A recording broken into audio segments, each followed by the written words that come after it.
अस्सलाम वालेकुम। मेरी वालदा को काफ़ी अरसे से मैदे का मसला है। मैदे में दर्द है, गैस रहती है, खाना हज़म नहीं होता, गले में हर चीज़ अड़ जाती है, खांसी बहुत आती है, साथ ही उल्टी कर देती है, वज़न कम होता जा रहा है, जिगर खून नहीं बनाता, कन पेड़े बन जाते हैं, हाथ पाँव सुन्न हो जाते हैं, हाथ पाँव बहुत दर्द करते हैं।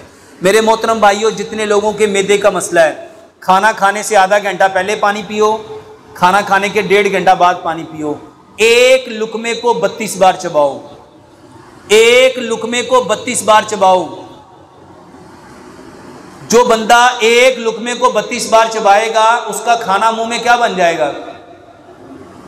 मेरे मोहतरम भाइयों, हम सब जानते हैं तेजी का काम शैतान का है, तेजी का काम शैतान का है। और खाना खाते वक्त हम सब क्या बन जाते हैं? एक लुकमे को मोहतरम भाइयों शैतान जानता है, अगर इसने खाने को प्रॉपर काटा, फाड़ा, चीरा, पीसा, उसका गूदा बनाया, पेस्ट बनाया, तो इसको खाना हजम हो जाएगा।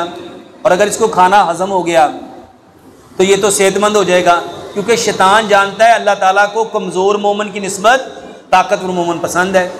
अगर वो प्रॉपर खाने को चबा के खाएगा, उसको काट के, फाड़ के, चीर के, पीस के खाएगा, तो वो खाना उसको ताकत देगा। और अगर वो ताकतवर हो गया तो वो अल्लाह का पसंदीदा हो जाएगा। और शैतान कभी भी हमें अल्लाह का पसंदीदा होने नहीं देगा। एक लुकमे को 32 बार चबाओ। जितने लोगों के मैदे का मसला है, खाना खाने से आधा घंटा पहले पानी पियो और खाना खाने के 1.5 घंटा बाद पानी पियो। एक लुकमे को 32 बार चबाओ। और इसको इस हदीस से समझो, नबी सल्लल्लाहु अलैहि वसल्लम ने फरमाया, अगर मैं अपनी उम्मत पे मुशक्कत ना जानता तो मैं मिसवाक को हर नमाज पे फ़र्ज कर देता। पांचों टाइम, पांचों नमाजों में मिसवाक करो ताकि आपके दांत मजबूत हों। और मेरे मोहतरम भाइयों, मैदा सबसे ज़्यादा ख़राब होता है जब आप रात को खाना ज़्यादा खाते हैं।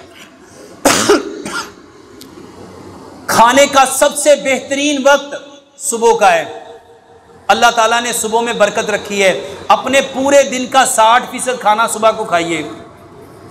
अपने पूरे वक्त का, पूरे दिन का सबसे बेहतरीन खाना सुबह को खाइए। सुबह का खाना 60%, दोपहर का खाना 30% और रात का खाना मगरिब से आधा घंटा पहले 10% लें।